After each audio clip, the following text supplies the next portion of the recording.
आखिरकार क्यों बागी हुए वाजपेयी के हनुमान?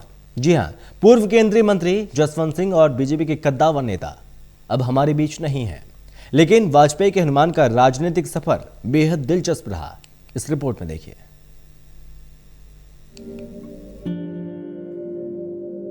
पूर्व केंद्रीय मंत्री जसवंत सिंह अब हमारे बीच नहीं है, लेकिन देश की जनता और सत्ताधारी पार्टी बीजेपी शायद ही उन्हें कभी भुला पाए।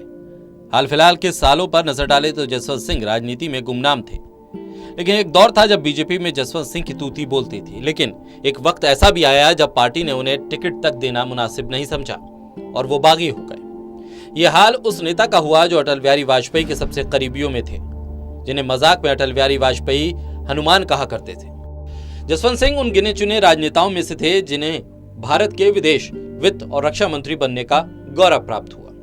विदेश मंत्री के तौर पर उनकी सबसे बड़ी चुनौती थी 1998 के परमाणु परीक्षण के बाद दुनिया के सामने भारतीय पक्ष को रखकर उनकी गलतफहमियों को दूर करना। जसवंत सिंह ने इस भूमिका को बेहद बेहतर ढंग से निभाया।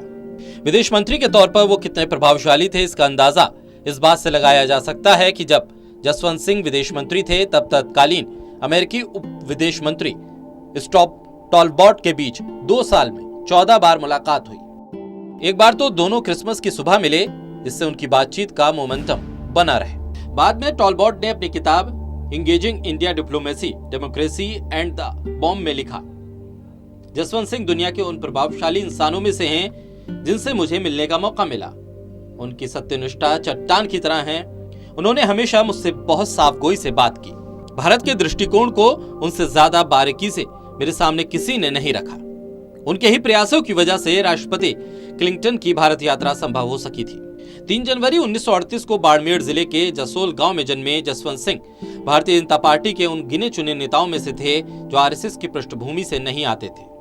और यही वजह थी कि जब वाजपेयी दूसरी बार सत्ता में आए और जब उन्होंने फिर से जसवंत सिंह को वित्त मंत्री बनाना चाहा तो आरएसएस ने इसका जबरदस्त विरोध किया। इस बात से वाजपेयी बहुत दुखी हुए क्योंकि जसवंत सिंह उनके काफी करीबी और विश्वास पात्र थे।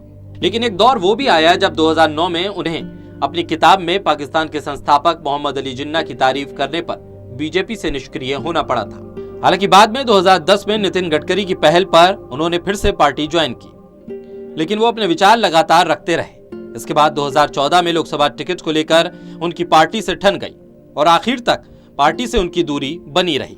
2014 चुनाव से एक दिन पहले वो अपने बाथरूम में गिर पड़े, इससे उनके सिर में गहरी चोट लगी और तब से करीब 6 साल से लगातार कोमा में थे। और इन 6 सालों के बीच उनके कई करीबी साथी जैसे जॉर्ज फर्नांडिस, अटल बिहारी वाजपेयी उन्हें छोड़कर इस दुनिया से चले गए, लेकिन उन्हें कभी इसके बारे में नहीं बताया गया और आज वो खुद इस दुनिया को अलविदा कह गए। Special desk, total news.